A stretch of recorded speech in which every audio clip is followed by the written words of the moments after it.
Hello বন্ধুরা, আমরা এসেছি রামরাজার তলা রাম দেখতে। এইখানে মেলাও বসেছে, আর এখানে রাধা গোবিন্দ, কৃষ্ণ, মহাদেব আর রাম সীতা আছে। এছাড়া দুদিকে তোমরা দেখতেই পাচ্ছ মেলা বসেছে। আর একদিকে থাকে রামের একদিকে অবতার আর একদিকে বজরংবলী, আরতি হয়, পুজো হচ্ছে।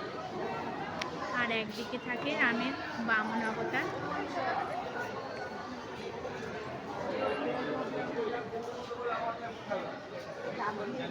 এখান থেকে ডালা নিয়ে